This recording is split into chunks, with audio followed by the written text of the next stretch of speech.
Good afternoon, ladies and gentlemen, and welcome to the Main Roster podcast on the Jez Show. How are you doing, my wonderful co-host? Happy New Year, happy 2021, etc., etc. This is Dan. How's it going? I'm doing good. Happy New Year and all that. I'm doing very well. How about you? Yes, I'm okay. Everything's working today on this podcast. Will this be the first podcast of 2021 that goes without a hitch? All signs point to no, but we'll keep our fingers crossed and keep trying anyway. Could the main roster do it? Only time will tell. Maybe. Research One is here. Good after. All looking good here. Good. That's a start. Fantastic. That's one person not finding a problem so far. Yep. All it takes is for Twitch to turn around and break everything, like they've been doing for the last couple of weeks. Yeah. Kamen Rider Wizard 0014 is also here. Happy New Year to anybody that I have not said Happy New Year to, but I think the bases so far have been covered. I think I've spoken to these guys. There we go. But Ms. Ice Lady, good morning, good afternoon. Good morning if you're in the States. Good afternoon if you are here. Good evening, maybe even good tomorrow if you are in East Asia and Australasia. Yes. There's at least someone 12 hours ahead of us in the world that could be watching. So whoever's 12 hours ahead, happy tomorrow. Yeah.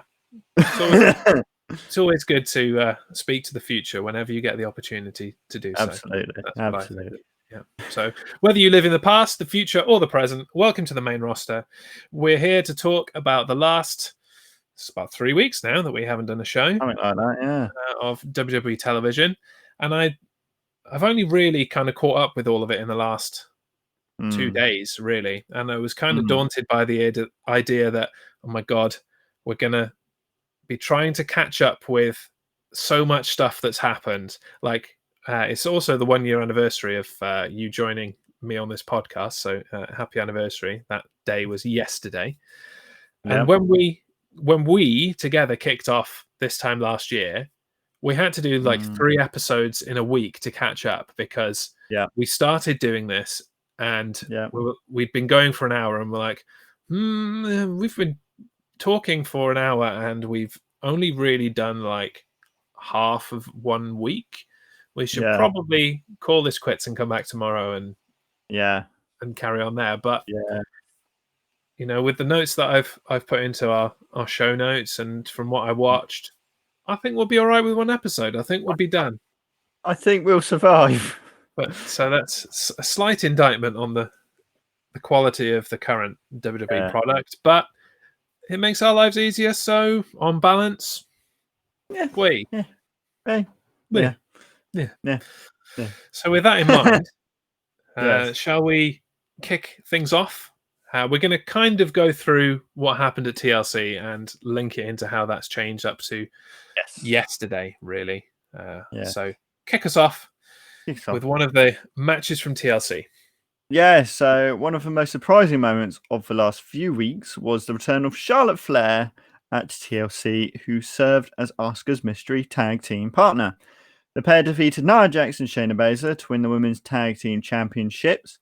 Since then, the team of Flair and Asuka have entered a feud with Peyton Royce and Lacey Evans for some reason. Flair has also, once again, bullied her father on worldwide television and declared herself in the 2021 Royal Rumble. The main roster, for some reason, t-shirts coming soon to a stockist near you. Watch this space. Basically the internet. Yeah. So I don't think either of us predicted that Charlotte would be the mystery partner. No. We were both hoping for Lana. Yeah. But it turns out that Lana has a legitimate injury. Yeah. I don't know what it is, but she's in a walking boot. So I'm guessing either something is broken or she's torn her Achilles or a tendon or something. She's done something. So she's gone for a while, just as we were getting to the fun bits of this ridiculous face turn and build that was going. Yeah. In steps Charlotte Flair. How do you feel about that? Nah. It's Yeah, Charlotte Flair. I Charlotte Flair. think my thoughts of Charlotte Flair are very well known on here, that I don't really care about her because she's like the golden child that gets given everything on a silver platter. Yes, I think our mutual thoughts on Charlotte Flair are well Yeah. documented on this podcast. So Yeah. to be understated about it, not particularly excited to see Charlotte back. And the Mm, last couple of weeks, especially mm. last week on Legends Night, when she was giving grief to her Hall of Fame much better than her father, uh, Yeah. I'm liking her less and less by the Yeah. week, to be honest. And I didn't Yeah. think that my dislike could descend any further. The the main problem I have here is it's a Roman Reigns of the past situation again, in that Yeah. she's supposed to be a babyface now. She's Yeah. teaming with Asuka, and she's the tag team champions. Yeah.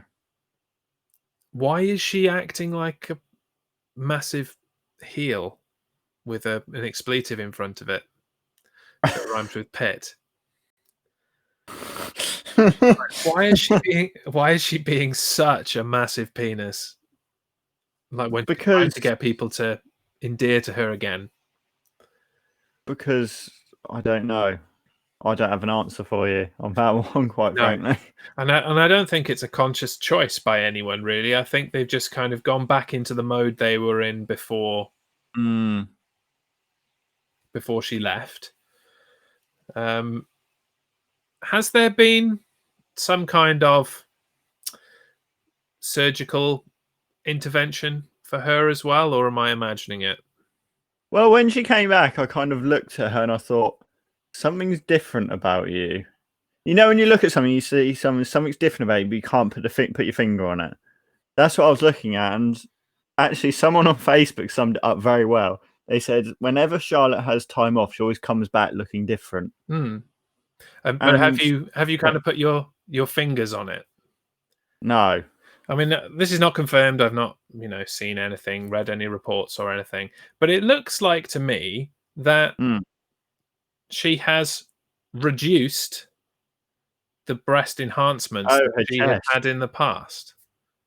Oh, yeah, yeah. And I I know guess she you had a could do lot of problems with at that. least the first set of implants. That one exploded on her while she was actually wrestling, Mm, and she had to go and get that dealt with for a while. And I mm, don't know whether she's just gone, fuck it, go back to nothing. I just swore shit. And gone back to, the way yeah, that she previously was natural. But yeah. no, it just didn't seem as up there and in your face as they have been in the last couple of As weeks. Carmella's are. Yes, as Carmella's very blatantly are. I don't understand anymore why this is a thing. I don't either. Why are female wrestlers still going off and getting any kind of surgical alteration like that anymore? It's not necessary. It's really not necessary. Like, people are tuning in for their ability to wrestle and their ability to promo and all of that stuff that they've been fighting to be measured on equal terms with for God knows how long. And they've got that in WWE now. Like, Mm, women's wrestling is on par with men's wrestling. yeah.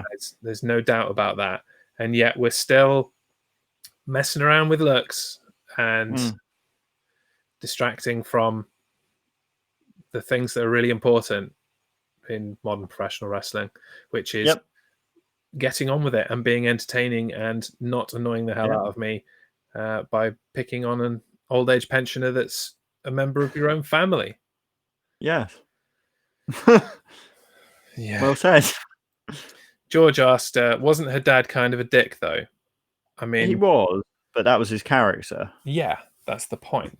And That's the point. we'd already done the whole Charlotte has denounced her dad and Yeah, we've done that. like, I'm bigger than he ever was thing. We did that. So we're Why are we going ages back to it now? Or is that just to keep Ric Flair on television? Probably. More on that later in terms of bringing legends in. But yeah, it looks like Flair is here to stay and is managing Lacey Evans. I don't know. Going to In a marry Lacey Evans? relationship with Lacey Evans. We've done this before as well. This is like an Al Wilson Yeah. situation all over again. Yeah. I'm fed up with it. Just a bit creep. Well, I mean, he kind of cost her a match. Yeah, so people do that all the time. And it wasn't a deliberate thing. No. He was going for Peyton Royce's leg. Of course he was. Because that's where you'd reach for if you were reaching for Peyton Royce. It's a leg, obviously. Moving on. But yes, moving on. Thanks for nothing, Charlotte. You could have stayed gone. Yeah. Now Asuka doesn't get to defend her title because she's doing this and nothing else. The whole women's situation on Raw, it's not doing it for me. But moving on, sticking with tag teams though, and new tag team champions, the Hurt Business duo of Cedric Alexander and Shelton Benjamin finally won the Raw Tag Team Championships at TLC. Fairly little has been done by the pair since that victory, other than losing to the Lucha House Party while arguing. But the team that lost the titles, the New Day, have seemingly completely moved on and are not coming back for the belts. Most notably from yesterday's Raw, because Kofi Kingston is apparently injured. But they were going into a new rivalry with The Miz and John Morrison. For those keeping score with The Miz and John Morrison, The Miz cashed in his Money in the Bank contract at TLC, but has since been given it back. Because John Morrison is the one that handed it over, not The Miz.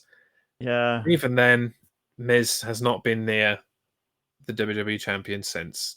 We kind of just forgot what the purpose of the contract was and focused on the fact that he got it back. Yay, he's got a green briefcase. They've given him his green briefcase back.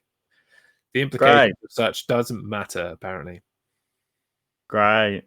He probably doesn't want to go near the WWE champion because he's tested positive for COVID. I mean, there's that now, yes, as of this week. But there have been another couple of weeks since then where it's like, don't you want to kind of test the waters and see if it's worth cashing in now? No? Do anything? Hang around, letting German take the piss out of you? No? Yeah? Okay, fine. But it's good to see the Hurt Business finally win the titles, even though we've kind of gone beyond the point of caring because it was teased for so long and didn't happen for so long. So now I'm slightly confused why they're immediately going down the line of Shelton Benjamin and Cedric Alexander not being able to play ball with each other while they're champion. I don't know this because the Hurt Business is a good faction. I quite like it. Yeah, I'm really enjoying that. And I have a rumor about them in just a second.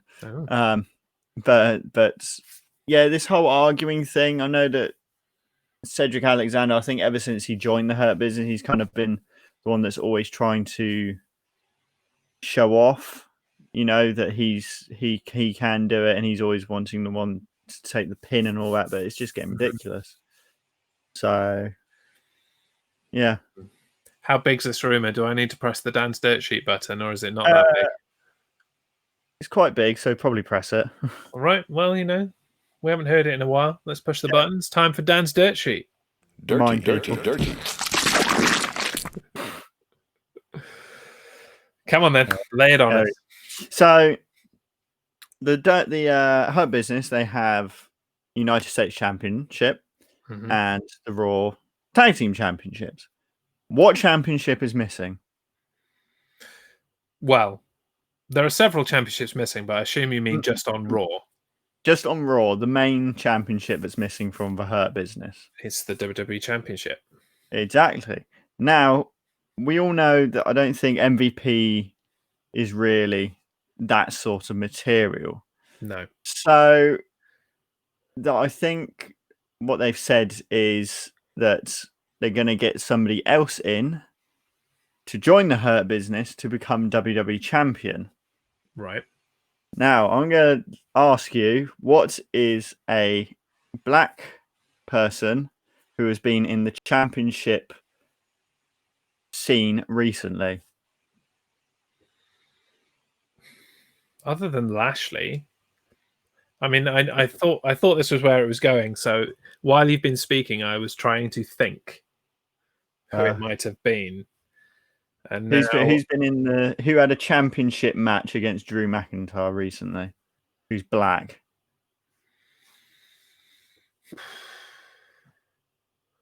Oh, Keith Lee. Yes. I would dig he's gonna turn heel, and he's gonna join the Hurt Business, and he's gonna win the WWE Championship, and they're gonna be yeah. Dan has frozen. I'll just refresh him for a moment while I reflect on that. But yeah, I like the idea of Keith Lee. That's a really cool idea. Yeah. He's not really working as a babyface since coming up to the main roster. So yeah, we really need to work on this final technical thing of getting you onto Discord somehow, so that we can use Discord for this, because it works a lot better than OBS. But yeah, Danny's going to freeze at a few points today, and I'll just have to ramble while I refresh his camera. Yes, it's just something that we knew coming in, and we'll deal with. We can still hear him, at least. You still hear me. Whether that's a good thing or a bad thing, I don't know. I mean, you'd assume it's a good thing, otherwise nobody can hear us complaining about the camera dropping out. So yeah. Kamen Rider Wizard suggested Kofi. That would have been a good option as well. If he wasn't injured, I would have liked the idea of Kofi coming Kofi coming back and just going, just forget the New Day. Yeah. I'm going to come and be the top dog in this new faction. Yeah. Him getting the WWE title back after having been split away from Big E, and Big E's gone down this singles focus, to Kofi going, hey, this was my path. I was the guy that was going down the singles route. I was the WWE champion, and I'll do whatever it takes to get back there. And that is ditching the New Day and joining the Hurt Business. Yeah. And also the fact that he lost the championship in 8 seconds to a gigantic white guy. Yes. Yeah. To, the antithesis of the Hurt Business. Yes, absolutely. So that's definitely, being held down by Whitey. We need to get that. I think Kofi's a better option. Sorry,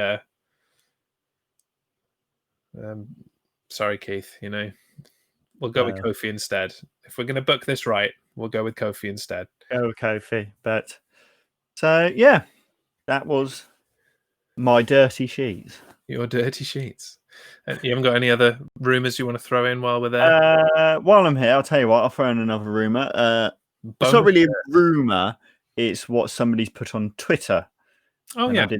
I did say this to you before we came on the stream, but Becky Lynch, the man, or as her T-shirt on www.shop.com says, the mum,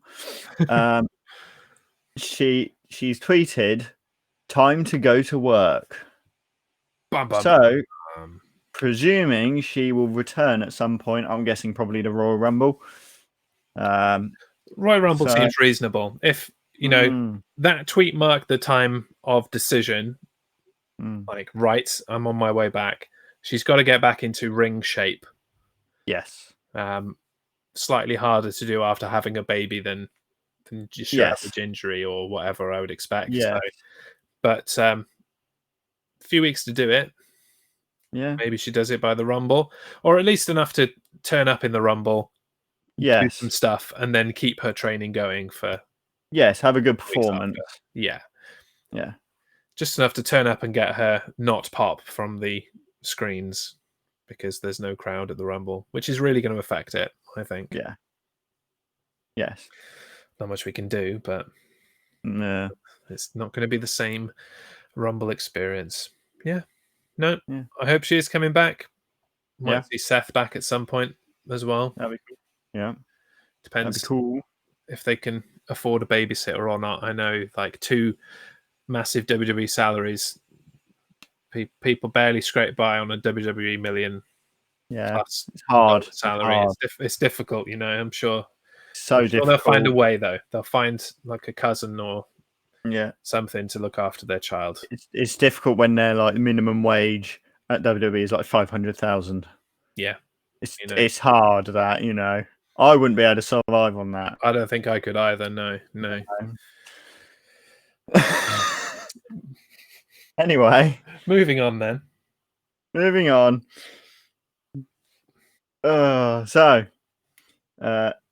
To complete the turnover of tag team champions last week on SmackDown, the Dirty Dogs, Robert Roode and Dolph Ziggler, took the SmackDown tag team championships from the Street Profits.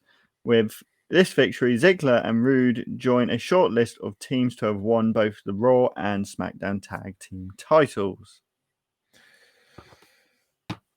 Meh. Yeah, I'm meh. There's no other teams on SmackDown. On SmackDown, really. And that's what made me laugh. Obviously, not related to this, but not included in our notes. Sonya Deville is back. Yes. And she's going to be the assistant to Adam Pearce on SmackDown, apparently. and when they were talking about the tag team titles, that she was like, and, you know, the Street Profits not going to get their rematch. Or, you know, we've got Otis and Chad Gable. Or there's... And then she just stopped talking. Yeah, I know. Like, that's it, love. That's it. Like, I'm not sure whether this bit was scripted or not, and whether you were like, at this point, Sonya, just name some tag teams. And you're like, okay, fine, yeah, I will name all of the tag teams on SmackDown. Here we go. That's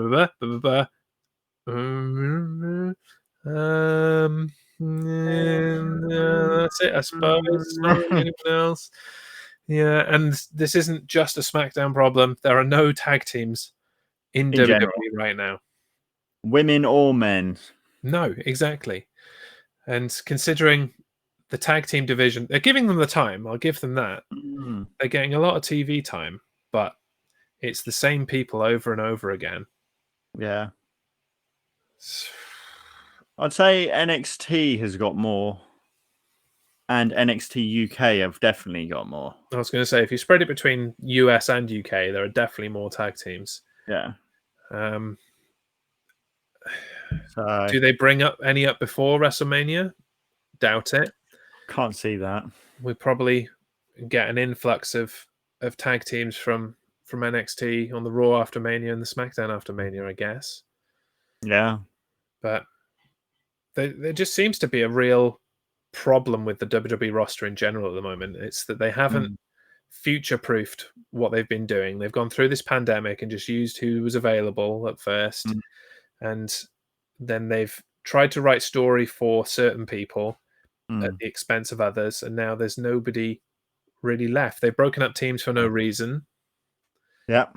There was no need for Heavy Machinery to break up. They haven't done anything since. No. Well, Tucker's just disappeared.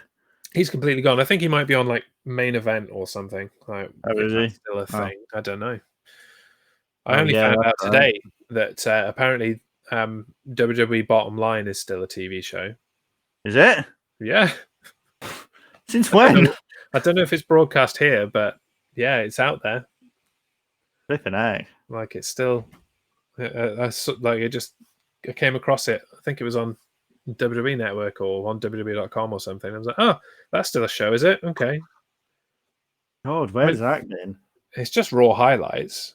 Yeah. But wonder if the other one's still going as well, the one that they did for SmackDown. What was that? Afterburn? Yes, I think that was Afterburn, wasn't it? That would make more sense as the Raw one. I don't know. But yeah, those are still things in 2021, and 3 people probably know. and they've probably got as many tag teams on that as are on Raw and SmackDown. So yeah. What do you think of the name Dirty Dogs? I could take it or leave it. Yeah, I'm glad they've got a name. Yeah, I prefer a tag team with a name rather than blah blah blah blah blah blah.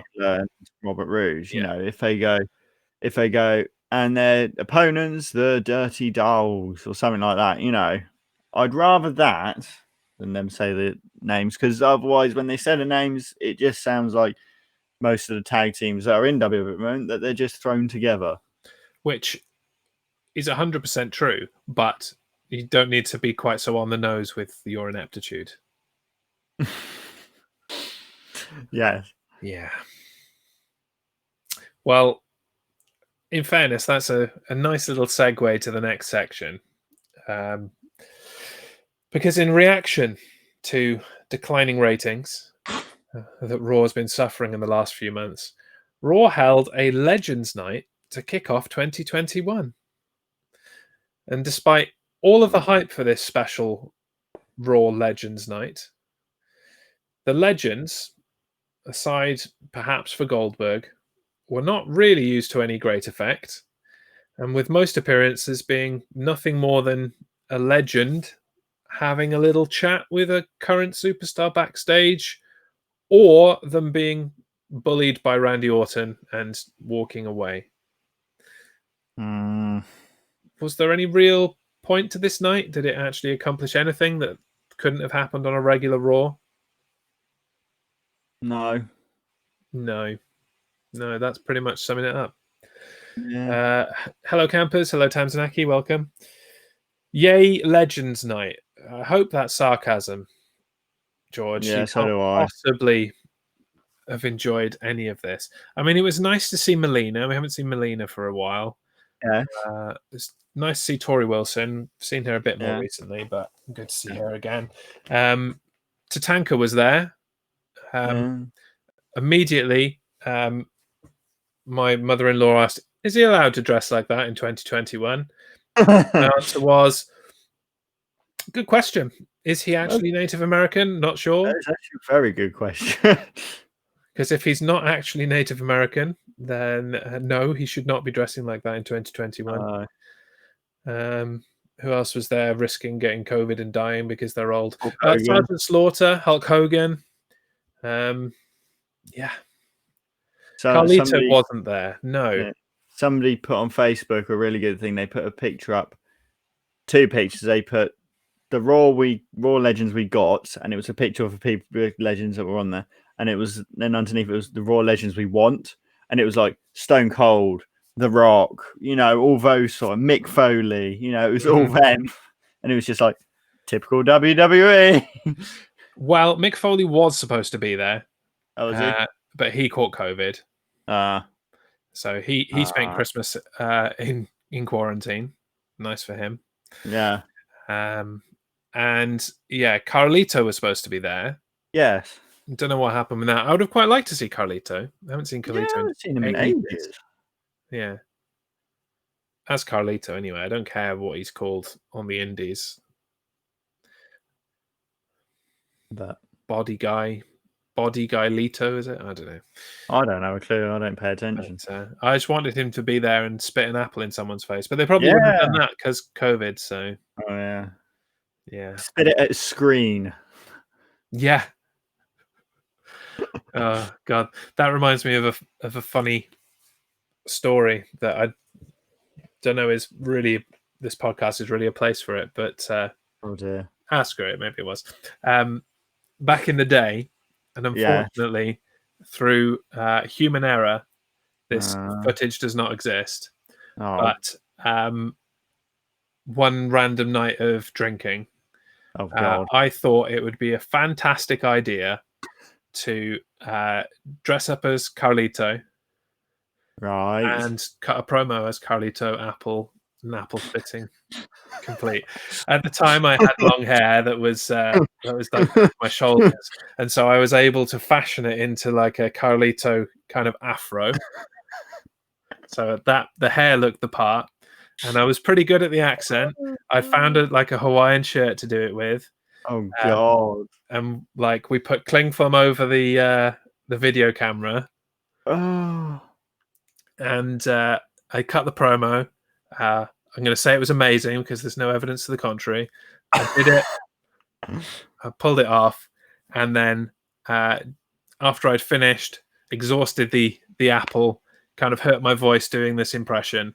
I was told that I forgot to press record, or it was paused, or some nonsense. So the footage doesn't exist, but it was fun. I enjoyed it. Oh, I want to know why it doesn't exist. I want to see this. Yeah. Back when I first bought when my wife first got a camcorder, because it was her camcorder, one of the put a little videotape into it once. Yeah. Brilliant. But, hey, I tell you what, maybe one day I'll set a community points goal of dress up like Carlito and do a whole video game stream as Carlito. I could do that. But I'll have to buy a wig this time. I haven't got the hair to do it anymore. But yeah, you have to get an afro wig. Buy myself a Hawaiian shirt. There you go. Watch some more Carlito videos and practice the accent. There you go. Yeah. You know what to do. You heard it here first. Carlito stream incentive coming up. Brilliant. Or at least a main roster as Carlito. Anyway. Legends came, Legends went. If they were going to bring Goldberg back, they could have done that on a regular Raw. This was a waste of time. Don't think it helped the ratings. Why is he back? Because they don't have anyone else. Yeah. They ran down the list of opponents for Drew McIntyre. They did Randy Orton. They did Lashley. They did... Who else have we had? Keith Lee. Yeah, we barely had Keith Lee. They could have dragged that out longer. They're not ready to do Sheamus yet. I think that's a WrestleMania plan. Yeah. Is there anyone else? No. AJ Styles. We did AJ Styles. Yeah, we've done that. Everyone else is either on SmackDown or, has been buried or released. Yeah. There's a real problem with talent in WWE at the moment. They need to get us in. They do. If nothing else, just to book some of the younger or undercard guys up. Yeah. Bring them up to title status. They've got plenty on SmackDown. They've got too many on SmackDown. Yeah, got loads. They really cocked up the draft. Yeah, exactly. Probably because Sting is in AEW, they brought in Goldberg. Yeah, there's that. They've seen that working in AEW, and that's definitely the reason they've brought Ric Flair back, is because they've seen all of these like legends being used as managers and seeing how much people dig that, and they're like, okay, well, let's just bring Rick back. Yeah. Who's Rick going to manage? Oh, his daughter? No, we can't do that. We already ruined it. Okay.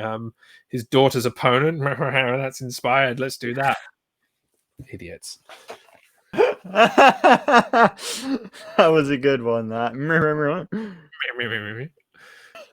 That's how the writers sit. They sit around a table, like patting themselves on the back and going, "Yes, that's a fantastic idea." I'm here, says little cute girl 86. Woo. Welcome. You are here. Congratulations. Yeah. Right. Are we continuing? Yeah. Yes, we are. Something that's not as great. So we're in a new year now, but apparently the never-ending beef between Retribution's Mustafa Ali and Ricochet will continue for all of time. Do we still give a damn about Retribution? No, I don't give a damn. That's the end of that. Thanks for coming to the main roster. There you go, done. Give a damn about Mustafa Ali. Mustafa. Yeah, I don't give a damn about T-Bar. I don't give a damn about Slapnuts or whatever his name is. There's Slapjack, the Aussie one, whatever. Mace. Yeah, Mace I like, but Yes. I like the guy, not the character. What's Mia Yim's one? Reckoning. Oh yeah, Ricky Yim. Forgot And about that. I don't care about any of those guys. I don't care whether Ricochet joins them because Ricochet has become massively irrelevant in himself. He should be in the championship picture by now, but he's been systematically ruined. He was thinking about leaving not that long ago, I think. I don't blame him for 1 second. Yeah. I think the only reason he didn't leave is because his girlfriend, Casey Catanzaro, has got a way longer contract than him, and he didn't want to ruin her like career prospects. Like, she won't make it anywhere other than WWE. Like, No. it's WWE or nothing. And but I don't think she's really making it in WWE either. Like, they don't even use her on NXT really. No, and she's been flung together with, I can't remember who she is. She's in a tag team with somebody. I haven't watched NXT in months. I kind of watched the highlights on YouTube, but Right. not really interested in watching the whole thing because not a lot's happening really. No, I haven't watched NXT. I've only watched one episode of AEW in the last 6 months, and that was the Brody Lee tribute.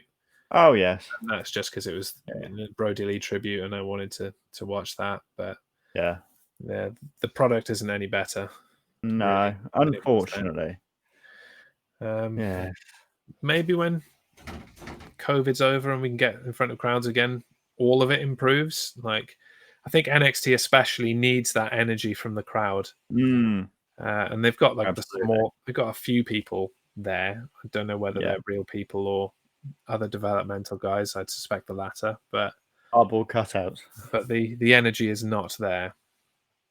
Yeah, I suppose it's a nice opportunity segue to address this comment. I see you've hung up your belts, Dan. Yes, I have. You can see two of the ones I've hung up. My NXT ones are on that wall over there. So, yeah. You might have to. You've frozen again. There you go. You might have to adjust your seating position slightly in the future because you're covering one of the Hardy ones. I'm not sure you did that before. I think you managed to position yourself. Yeah, that's where you sat before, but because I angled it a bit more that way.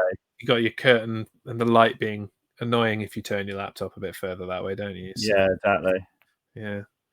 Yeah. Well, maybe you're going to have to completely rethink it and sometimes sit in front of the NXT ones or something. Yeah, there you go. I could do that. But hopefully very soon, I will be slightly more draped in gold. Yes, you will be. That's all I'm going to say about that. You will be. I will be. It's coming. You will be. You will be. While we're also in a lull, now is a perfect opportunity to open a poll for our viewers. If you're listening later or watching later, then unfortunately you won't be able to take part in this poll. This is a poll for people who are watching on Twitch right now, and it's to decide what pay-per-view that we look at in our next episode of the Retro Roster.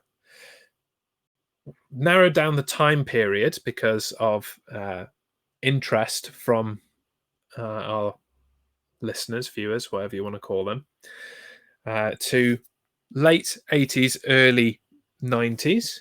And so the choices are as follows: WrestleMania 3, Survivor Series 1987, Great American Bash 1989, which would be the first WCW event that we've looked at on the Retro Roster, or Royal Rumble 1992. Which of those would you like us to cover next on the Retro Roster within the next couple of weeks, in fact? The poll is opening. You need not type. I am opening the poll on Twitch in the chat right now. Boom. Right now. The poll is open, and you can vote as well, Dan, if you so wish. If I so wish. What should be our next Retro Roster? Voting's open for the next 10 minutes. So we'll come back and see what the winner is when the time comes. I voted. You voted. Oh, there you go. I can vote as well if I want, but I'm just going to let the people decide. Let the people decide. Going to be democratic. Go for it. There you go. But if you know, I don't get the answer I want, then I might go and storm WWE headquarters and steal a podium or something. That's what you do now, right? Yeah, that's what you do. You go steal a podium and sell it on eBay. Don't get the answer you want. You storm a completely irrelevant place compared to what you actually want. You just go and break things and steal stuff. Yeah, sell it on eBay. Yeah, I need to get some kind of horns and fluffy attire first, right? Yes, you do. I'll get it together. So you better pick what I want. Better pick the right thing. There can't be any fraud in this vote. Real or imagined? Mostly imagined. Anyway, moving on. You'd look good with horns. Thank you. How nice of you. I'm not sure whether that was some kind of like underhanded sarcastic compliment or just a straight compliment, but I'm going to take it as a straight compliment.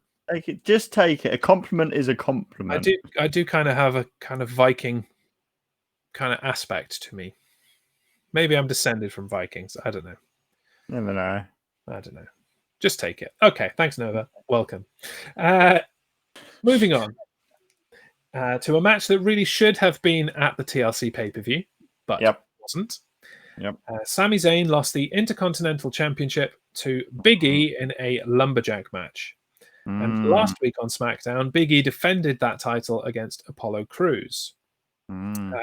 Nothing more than a credible but easy opponent for the new champion. The match got complicated after a superplex followed by a mutual pin. The match was restarted after Crews slapped Big E, and this time a fired-up Big E conclusively put down Apollo with the big ending. Boom. Nice to see the Intercontinental Championship actually defended on television.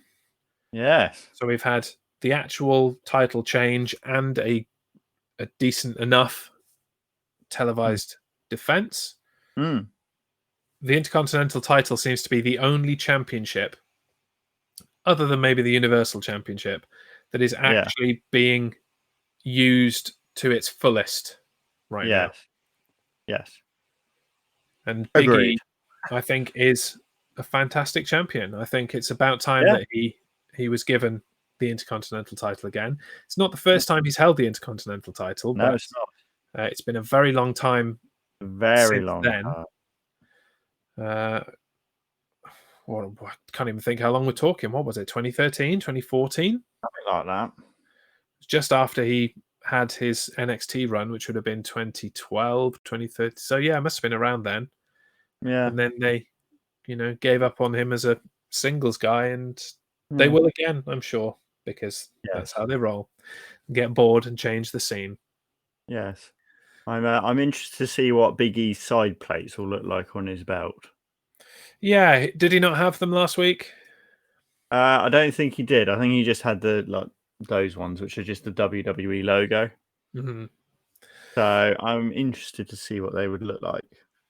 I think they're probably going to be some kind of monochrome version of the logo that he has on his Titantron, the kind of hands together as if he's just clapped the chalk. Oh, yeah. And the big show big strength, he might have that. Something like that, yeah. Probably one of those. He might have a New Day one, I don't know. Might have an homage to New Day. His past, but yeah. I'm intrigued to know kind of what his first major feud for it is going to be. Yeah. They haven't teased any of that yet. Yeah. Does anyone remember good old-fashioned nameplates instead of side plates? Yeah, I miss nameplates. I like the side plates. I mean, I do, but it's a lot of effort. And it's basically just a money spinner. Hey, if they want to spend the money on making side plates, and go for it. Oh, it's more they make far more in selling the side plates on WWE Shop than they do making them. Yeah. Like there's a big That's true. expense that goes into like how much does a set of side plates cost for championships? It's easily £100, right? What, for one of my, like, the replica ones or the Yeah, actual belts? yeah. Replica ones are about 45 quid. Oh, are they? Yeah. The ones I've seen sold on the aftermarket have gone for way more, so I guess they're just rare or something. But Yeah, you can get rare ones. Like, you can get, like, WrestleMania ones or Royal Rumble ones. So, fair enough. Yeah, yeah. no, I mean, God forbid we don't have anything on a championship, and you have the championship, and that signifies that you're the champion, not You're the a name on champion. it or a side plate on it. God forbid. God forbid that. God forbid. Got to keep going and put something else on it. And hey, you want to add things to the belt? Add some color to the Intercontinental title. Take the testicles off the US title. Then I'll be happy. All right. No, you see, adding colour to the Intercontinental Championship, but taking away the testicles isn't adding something. It is. It's adding decorum, Daniel. You need to bring some decorum to the United States Championship rather than having a gigantic, saggy pair of testicles hanging from the word champion. Luckily, you can't see it from a distance. Mine are side on. Sideways testicles. Sideways testicles. Anyway. Anyway, do you have anything more to say about Big E? Apollo No, Crews? apart from I hope Big E does have a decent run with the Intercontinental Championship. Me too. And some decent opponents along the way. I don't particularly care for him just literally holding the belt for months because there hasn't been anybody to defend it against. Yes. Let's give him some people to go up against and have great matches with on pay-per-view. The IC title is not on pay-per-view enough, in my opinion. Yes. Good. Moving on. So, the SmackDown Women's Championship match between champion Sasha Banks and the enhanced Carmella came and went at TLC without much event. The trash talking from Carmella was continued in recent weeks, but still nothing has really happened. Sasha Banks was named Sports Illustrated Wrestler of the Year for 2020. So, yeah, there's that. Which is actually a big accolade. To be named Sports Illustrated Wrestler of the Year is fantastic. Yeah. Diminished massively when WWE don't even acknowledge that it's for Wrestler of the Year, and they call it Superstar of the Year. Like, yes. No, it's No. Wrestler of the Year. Yep. The next, 4 runners-up after Sasha Banks were not in your company, and they are not superstars because you trademarked that. And only if you are in WWE can you be a superstar. So it's Wrestler of the Year. Yep. That's the title. Stop being pricks. Honestly, why did they need to do that? Because it's WWE. That's And why. hell, maybe now you should put your Wrestler of the Year, SmackDown Women's Champion, in something decent instead of this going nowhere, already been done nonsense feud with Carmella. How about that? How about that? It's But again, WWE. there aren't many women left on the WWE roster to be in singles matches, tag team matches, or anything. So, who are you going to go? How can you have a wrestling company with no wrestlers? World Wrestling Entertainment, not World Superstar Entertainment. Yes. WSE. I mean, we know that they've had a long problem with the word wrestler. But I thought we were kind of over that. Yeah, I did as well. Like a few years ago when Daniel Bryan said wrestler every 3 seconds and wasn't fired, I was like, okay, we're over that now. And they've said wrestler a lot and wrestling a lot. And the poll has closed. Oh. And to really make sure that her choice won, it was very close. And it's been decided by one vote. Oh. And to get her choice, because you can do this on Twitch, to add a second vote, Little Cute Girl contributed some bits to get an extra vote. And the winning pay-per-view, the winning event for our next episode of the Retro Roster is WrestleMania 3. Woo. Woo. There you I'd go. have been happy with any of those, to be honest, which is why it didn't really bother me to vote. But WrestleMania 3, I have not seen. I think we had this conversation off stream, off show before. Neither of us have seen it, so it'd be good to go back and watch that. Yes, it will be. It definitely will be. And we might do some of the others anyway. You're furloughed. Yeah, I'm sat home twiddling my thumbs. Twiddling your thumbs, dropping ladders on your face, all that kind of stuff. Yeah, all that sort of stuff. Do you want to show off your scars? I'll show off my scars from a ladder falling on my face. Yeah. It was worse than it looked. I could see bone. George isn't happy. He's about ready to storm somewhere dressed as a furry Viking. Damn it, Little Cute Girl. It should have been Royal Rumble because it's Royal Rumble month. Little Cute Girl doesn't care. Two Mugs and the Weeb is raiding with a party of 7. Thank you very much for joining us here on the main roster. Woo. How's it going? Tell us what you've been doing. Have you just been streaming? Atomic Yin, hello, hello. Welcome aboard. We've just reached a kind of midpoint of the show. We've just decided what classic wrestling event we're going to be covering next. And we're going to be doing WrestleMania 3. So you've joined at a perfect time. Yeah. Heyo, Atomic Yin recommended us for you to raid. Thank you very much.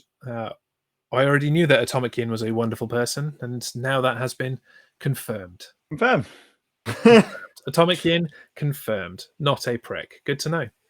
Yes. We finished our own podcast. So a podcast raiding a podcast. That should happen more. I like that. Yes, it should. What's your podcast about? Tell us all. Happy to give you a plug.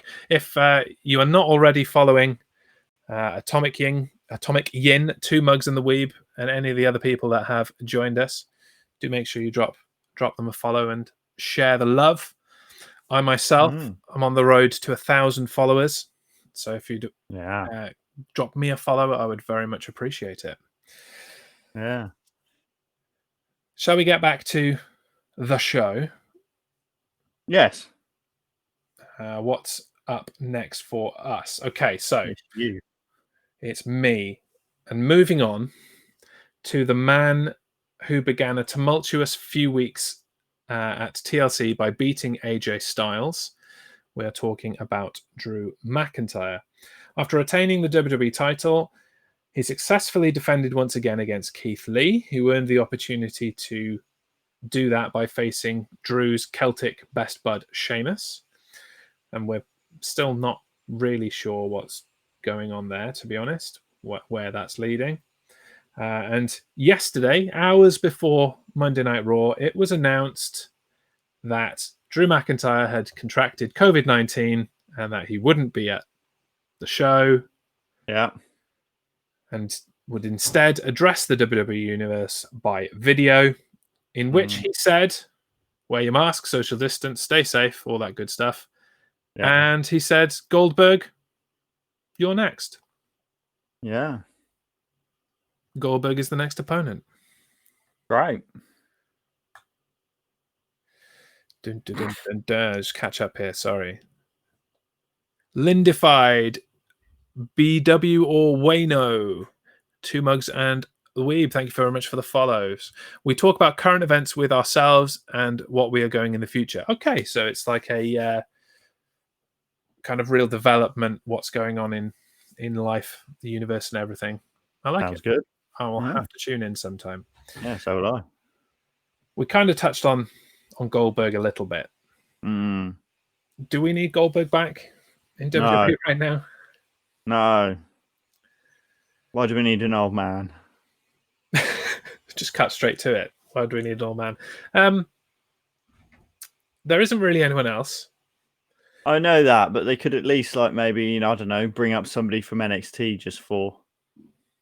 They to do could, it. but it does seem like they have a plan heading towards WrestleMania in which Yeah. Sheamus will be the opponent for Drew McIntyre at WrestleMania, and that will be a thing. That makes me believe that perhaps a Raw superstar is not winning the Royal Rumble, because I don't see Sheamus winning the Royal Rumble and then choosing Drew McIntyre. That doesn't really seem like a compelling enough story. No. Sheamus has won the Rumble before. He's been in and out of the title picture constantly. It's not really filling anyone with excitement to think, oh, good, Sheamus won the Royal Rumble and now he's going to challenge Drew McIntyre. So, yeah, no one really cares. Yeah. I'd be happy to see Drew McIntyre and Sheamus for the WWE title. Yeah, I'd happily see it. Like, person A challenge person B and dispense with all of the nonsense in between. I don't really see any need for skirting around the point there. Yeah. So tells me maybe a SmackDown superstar is winning. Yeah. Or a Raw superstar wins and instead challenges Roman Reigns on SmackDown. That's a thing as well, I guess. Yeah. But I suppose the one thing here that I'm completely certain of in my mind is that Sheamus is not winning the Royal Rumble, but will still be facing the WWE champion at WrestleMania. Yes. Unless they do a complete U-turn, change their mind, as they often do. And given the declining ratings, they probably will. But as far as things stand right now, that is where I think things are going. Yeah. Well, I was going to say it might happen in the Elimination Chamber, but I sent you something a while ago that's showing that they're bringing back Armageddon. Yes, yeah. Which I'm very happy about. Whether it will replace Elimination Chamber, because it happens around the same time, doesn't it? Yeah. They tend to only have one event between Royal Rumble and WrestleMania nowadays. They might add like an extra network special here and there, like they did Roadblock. Yeah. So I think if Armageddon is happening in February, it's probably the only one. Do they cancel Elimination Chamber, or do they just displace it? I would suggest they probably displace it. Yeah. It never really fit in that gap between the Royal Rumble and WrestleMania. It's the stakes are too high, and for you to have somebody win the Royal Rumble and then build towards WrestleMania to face the champion, it didn't make sense to go, oh, and now the champion's going to lose their belt because they have to defend it against 5 people in this brutal match. So you could never build proper momentum if you were the challenger or the champion. Yeah. Because you wouldn't know until after that event what the match would be at WrestleMania, which defeats the point of having the Royal Rumble so far in advance in the first place. I would prefer that they move the Royal Rumble further into the year a little bit. And that there was nothing in between the Royal Rumble and WrestleMania. Do the Royal Rumble kind of midway through February, and then have a nice 6-week chunk of time with no pay-per-views, no special events, leading all the way to WrestleMania. Really build everything, have a chance to create a fantastic card from top to bottom, cover as many of you guys as possible, even if that includes like Andre the Giant Battle Royals and like 6-man ladder matches, get as many of your top people onto the card as possible. Incredible, interesting story, and really spend that time developing. But as of now, we've got 2 weeks until the Royal Rumble. We know one match other than the 2 Rumbles. And even then, that match probably isn't going to happen. We'll get to that a bit later. So 2 matches, I suppose, now that we've got Goldberg and McIntyre. McIntyre. That one's going to And then happen. And the other another one. championship match, but But unless they do get rid of the Elimination Chamber pay-per-view, and they have just to keep the Elimination Chamber thing as part of WWE, they have an Elimination Chamber match at Armageddon. But I mean, it could be like the person who wins the Royal Rumble challenges their champion. Fine, set in stone, done. Then for the other championship, they have an Elimination Chamber match to determine who's going to face that champion at WrestleMania. yeah, Could be that. It could be that would that. be fine, but yeah, that's not what they do historically. No. They completely mess around with the title picture of the Rumble winner. So yes. But no, you see, they shouldn't bring up NXT, guys, says George, because if you bring someone up to challenge for the main championship, unless Vince changes his lifestyle and ways, the NXT bring up isn't winning, and then you've ruined a good wrestler. Plenty of guys on the main roster without bringing anyone up or bringing in Goldberg. True. Yeah. Can't really argue with any of what you've just said, to be honest. No. Done. Spot on. Done. Yes. Shall we move on to the other championship match that I've been alluding to? Let me read this big chunk of text. Yeah, I'm going to blow my nose while you're doing that, which you'll hear, but these guys won't. Enjoy. Put me off. Put the dyslexic person off. Over on the Blue Brand, Universal Champion Roman Reigns has continued his reign of dominance over SmackDown. After defeating Kevin Owens in a TLC match, Reigns went on to beat Owens a second time inside a steel cage. Not content with being defeated twice, Owens went after Reigns and Uso again, and this time was thrown off the stage and through a table, subsequently injuring himself.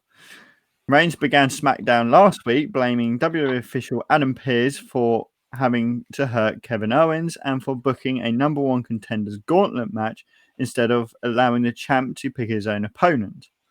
Reigns challenged Pearce to join the gauntlet match, and Paul Heyman pulled some strings to make that happen. After Shinsuke Nakamura outlasted King Corbin, Sami Zayn, Daniel Bryan, and Rey Mysterio, Reigns and Jey Uso attacked Nakamura before also putting down Adam Pearce and dragging his body on top of Shinsuke. Adam Pearce will now face Roman Reigns at the Royal Rumble. Now, you might want to tell me what you think of this first, because I think I might have a slightly controversial opinion on it. So you go first. I'm not sure what to think about it, if I'm honest. Yeah. I'm intrigued by it because a lot of people know that Adam Pearce was a great wrestler in his time. He's had the NWA championship and all that sort of thing. NWA champion, yeah. So he's had a great career. But then at the same time, he's not a wrestler anymore. Mm-hmm. So I really don't. Yes, I think they said on SmackDown it's been 6 years since he's been inside a ring or something. So I'm really not sure how to feel about this. I love it. Of course I think it's amazing. And not because I think that Adam Pearce should be getting a Universal Championship match, or that this match is going to be of any quality or any caliber or any of that. Like, that's the furthest thing from my mind. But I think all this really does, the only purpose of this is to just up the ante on Roman Reigns being a heel. It's like, okay, we've made him as heel as we possibly can. We're done now, right? No, let's top it. Let's make him even more heel. Like, anybody that still is cheering for him, any of the little kids or like teenage girls that still hold a candle for him, let's demolish them. Let's just grind them into the dirt. Really annihilate them. Because like his promo on SmackDown when he was talking about how, all Adam Pearce had to do was let him move on, and that holier than thou like kind of attitude, it was just so perfect. And it's why I was shouting from the rooftops for so long to turn Roman Reigns heel, because this is exactly what the potential of Roman Reigns was as a heel. He is finally living up to exactly what he should have been so long ago. So long ago, he should have turned heel. We should have been enjoying this for years by now. And so by using someone like Adam Pearce, who can get in there, can take a bump, can get a kicking, has some credibility to him as kind of a supreme independent wrestler. Never made it in WWE, but was NWA champion. I think he ruled ROH for a long time. I'm pretty sure he held that belt for a while, but could be completely wrong there.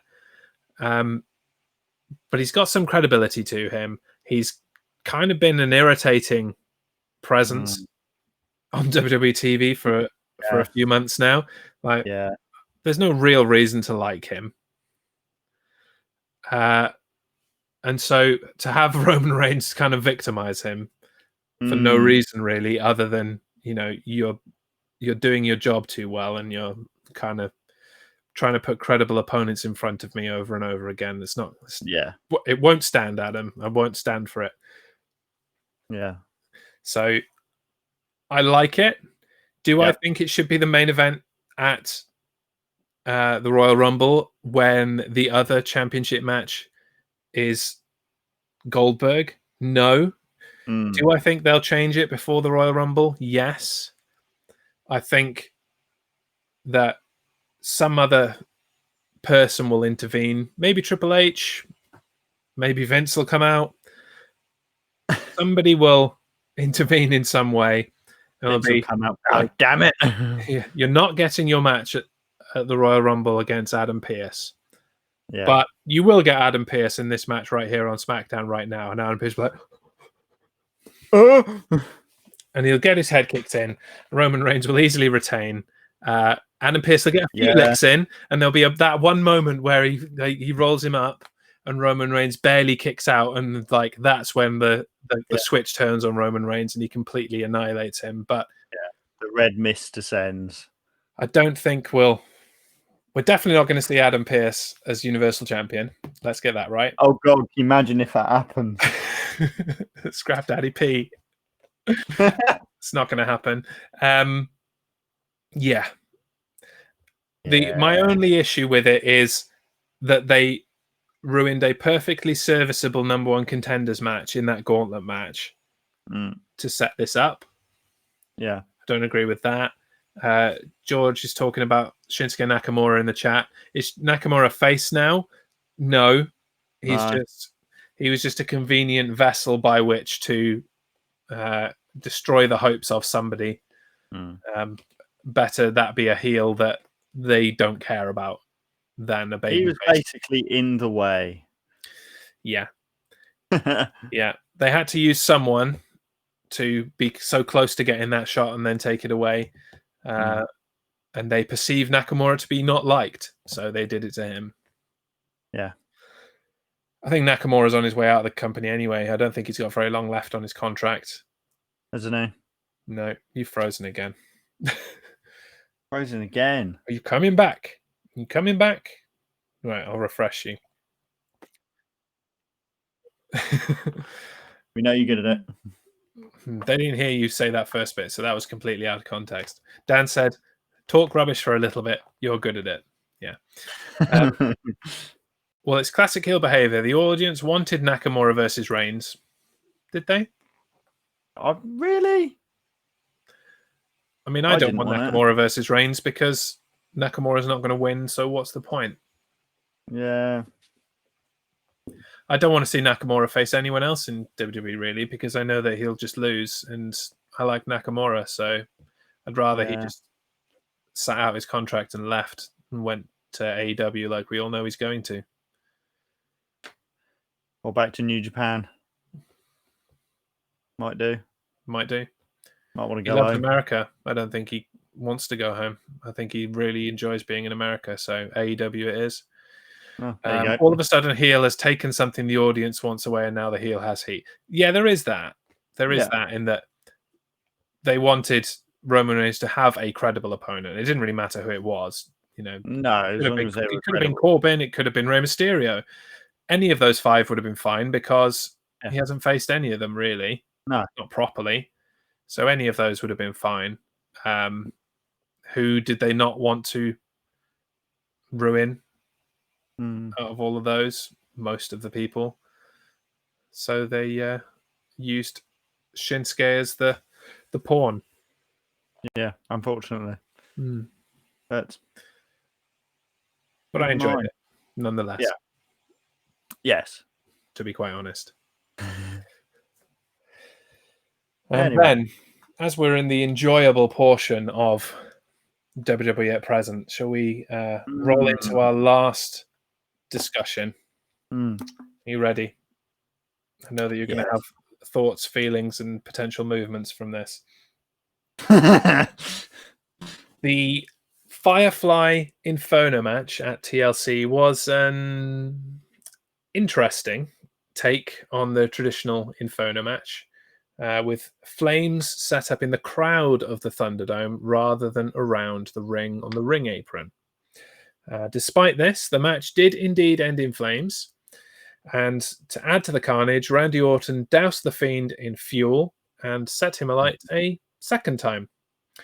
With the Fiend gone, apparently, a despondent Alexa Bliss, the next night or the week after on Raw, demanded that Randy Orton set her alight as well, which was interesting. Orton did not do that, and the following week, he instead set his sights on the WWE legends for some reason. And then this week, Triple H started off Raw to give Randy Orton a good talking to, as WWE dad that he is. Yeah. And apparently completely moved on from The Fiend and Alexa Bliss. Randy Orton declared his entry for the Royal Rumble and demanded that Triple H hand in the WWE title because Drew McIntyre's got COVID. When he didn't get that, he challenged Triple H to a fight. And with the fight underway in the main event slot, Triple H reached for a sledgehammer as the lights began to go down. As he brought the hammer back up towards his own face, it was on fire. The lights then went out completely. And when they came back up, Triple H was gone and Alexa Bliss had appeared. And after displaying the pain glove to Randy Orton, she struck him in the face with some kind of fireball. Randy Orton writhed around the ring in pain, and then Raw went off the air. Yeah. This is the only kind of thing where things have happened a lot for the last 3 weeks. We probably could have spent the entire show just talking about The Fiend, Alexa Bliss, and Randy Orton because probably a lot has happened. So let's go back to the beginning and the Inferno match. What did you think of that match? I enjoyed it, actually. I like how they did it without the audience. The flames were a bit more all over the place. So I quite like that. I quite like that there was a few cinematic moments in it. The only bit I didn't like was the ending where, I mean, yes, he set the Fiend on fire, but you could clearly see it wasn't the Fiend. It was a dummy. Yeah. That was the only thing I didn't like. Apart from that, it was great. I liked the initial setting on fire. Yeah. Like where it was the Fiend and he just, his back caught fire and then he went and laid down in the ring.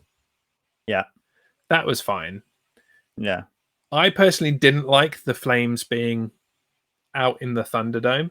It would have been fine if they were in addition to being on the ring apron. But the whole idea of the Inferno match is that you were under imminent threat of being set on fire at any point. The idea that we had to take one of them out and throw them into the crowd to set them on fire just added a level of, I don't know what, a level of waiting or anticipation that I just wasn't there for. And they were still doing the thing whereby when you land on the ring mat and it makes the kind of ring mat ka-junk sound, and the flames go up. Made absolutely no sense that happening with the flames being in the crowd. Because the idea is that, you know, you hit the ring mat, it expels air from out under the ring apron, and it goes woof. Yeah. That doesn't happen if the fire is 10 meters away in the crowd.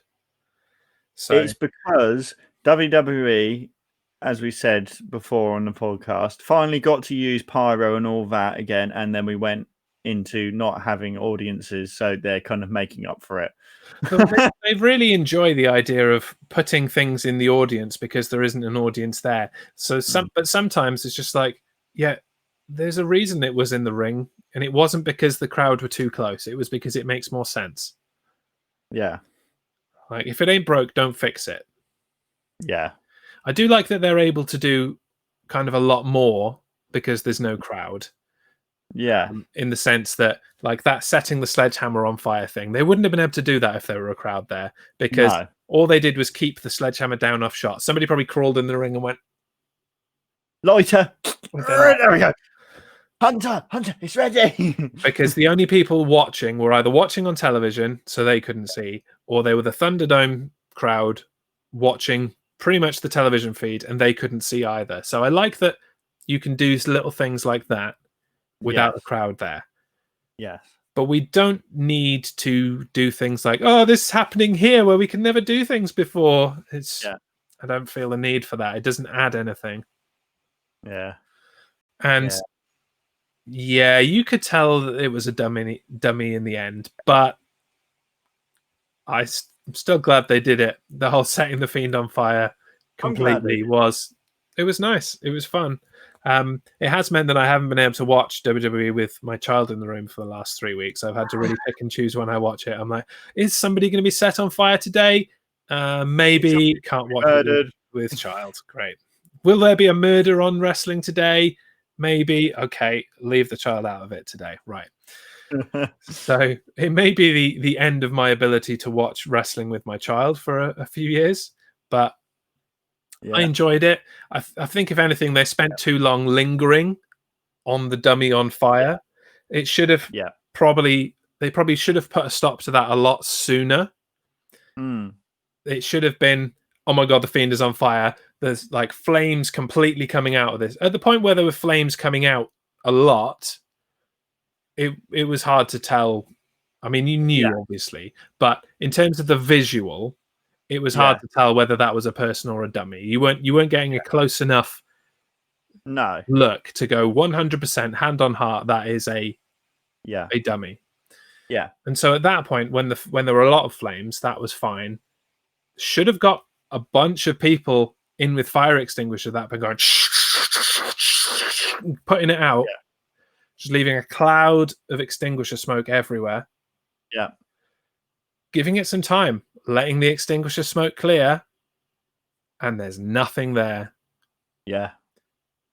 Yeah. That would have had far more dramatic effect than just a molten dummy with its face melted in that you did a close-up of for some reason. It's like really poor camera choice. Let's make it obvious it's a dummy. Yeah. Like, you didn't have to get so close and confirm it was a dummy. You could have done long shots. You could have obscured it in some way.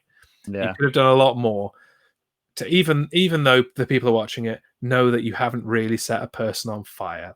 Let's not be ridiculous. But let me at least try and suspend my disbelief for just a moment.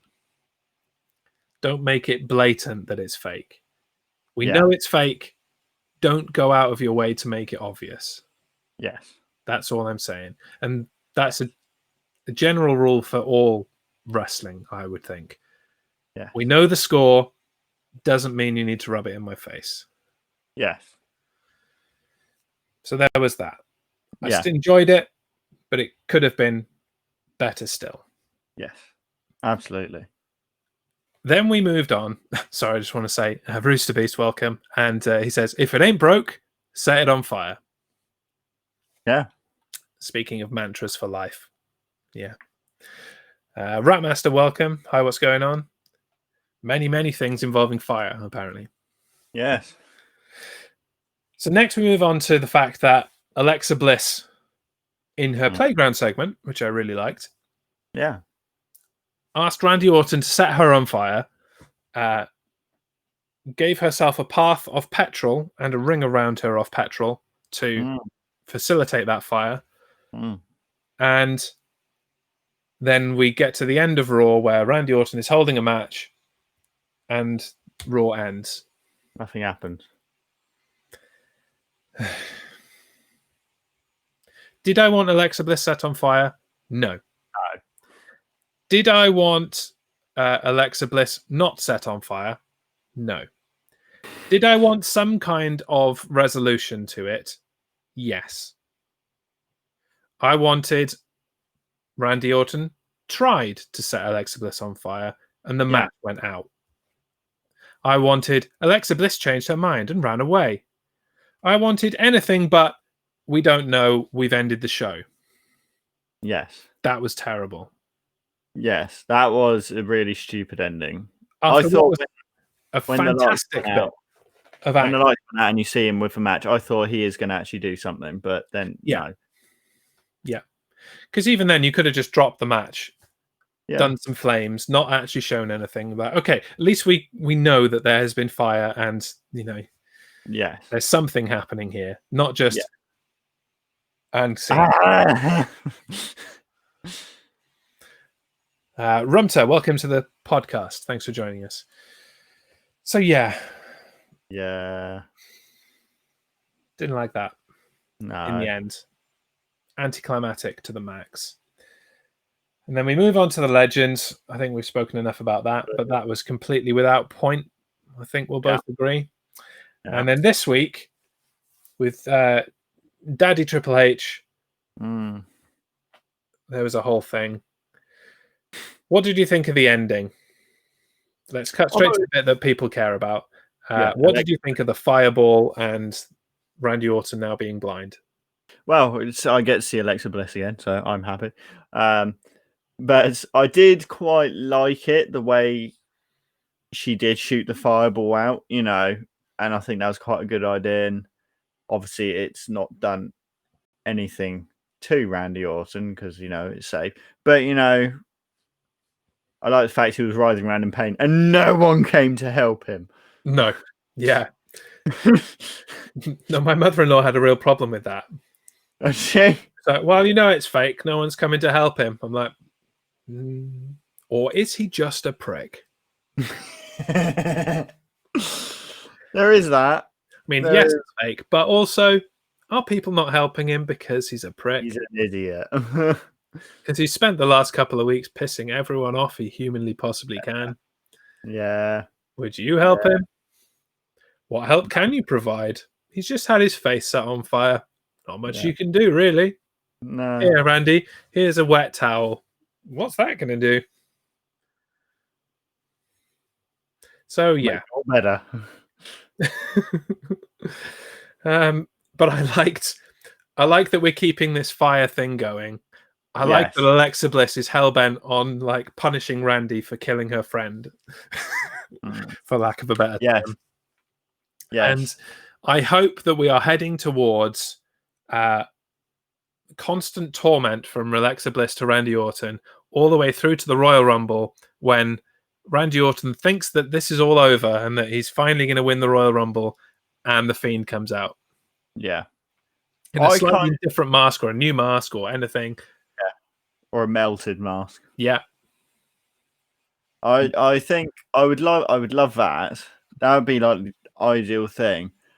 But I'd also settle for Randy's in the Royal Rumble, he's doing well.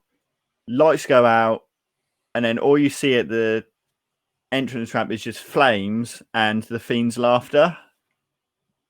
And Randy, it's kind of like when Randy Orton did the Undertaker thing and the casket came on the ramp and it set on fire. Mm-hmm. And Randy Orton's there aghast sort of thing. So kind of like that, but the Fiend doesn't come out and then Randy Orton gets eliminated. And then Alexa Bliss appears laughing at him or something and then disappears. I'd be happy with that sort of thing as well. Mm-hmm. Yeah. So Randy Orton's on the floor, flat out, and then Alexa Bliss appears lying on the floor, doing all this sort of thing.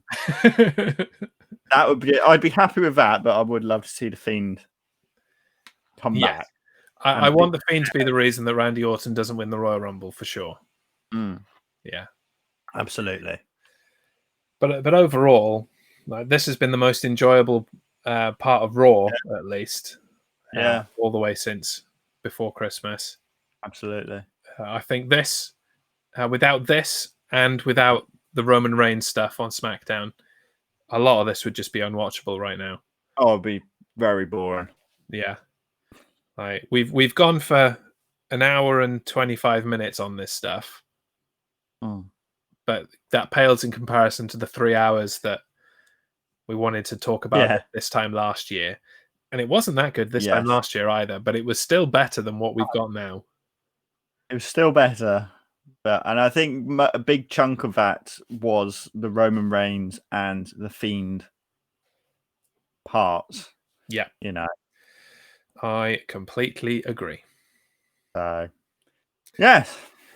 So, yeah, I mean, we've spoke about it previously that we're probably going to end up doing a few more retro rosters over the coming months, mainly because it's becoming a bit of a struggle to talk about this stuff week on week. And I need something to do.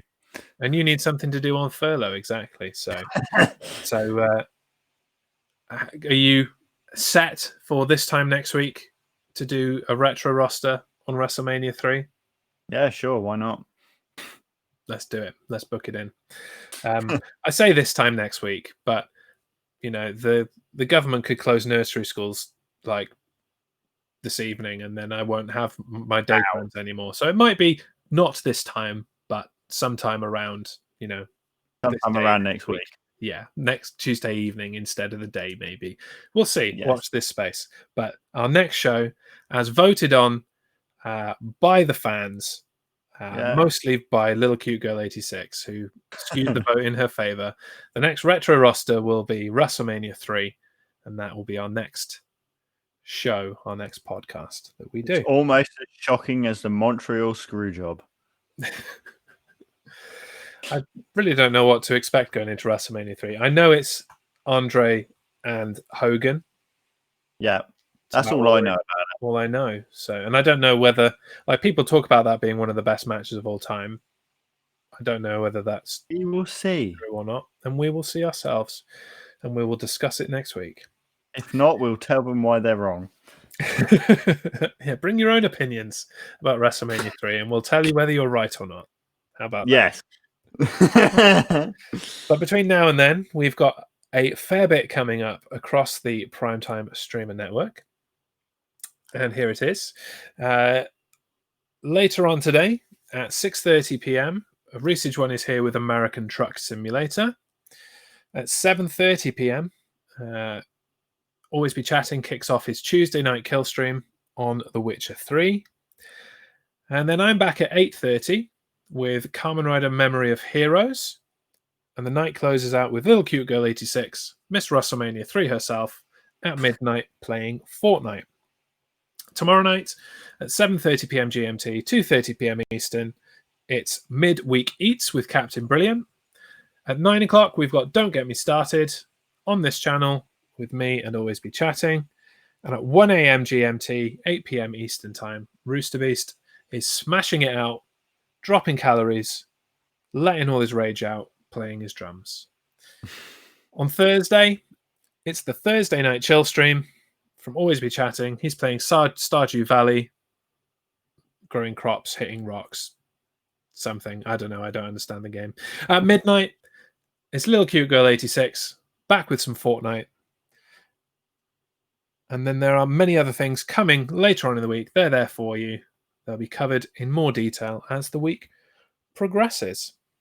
Woo. Woo indeed. So, thank you very much to everyone that has joined us. Let's just scroll back up and see what we had going on. Thank you to Two Mugs and a Weeb for the raid. Thank you to everybody that followed, coming in from him. Thank you to all of our regulars for joining in. Kamen Rider Wizard, Rooster Beast, Little Cute Girl 86, Nova Charter, Anybody else that I've missed, thanks for joining us. We will be back with a retro roster next week. I've been Jez. That's been Dan. And this has been the Main Roster Podcast on The Jez Show. Any final words? Stay safe. Advice? Wear a mask. For all. Yeah, wear a mask. Go buy a cane mask. Wear that. It'll do the job. There you go. Or the Fiend mask. A Fiend mask. There are plenty of wrestling masks you can wear to help stop the spread of the coronavirus. And you can look cool at the same time. Yeah. Alpha Luna V1, thank you for the last minute follow. We're out of here. Thanks very much.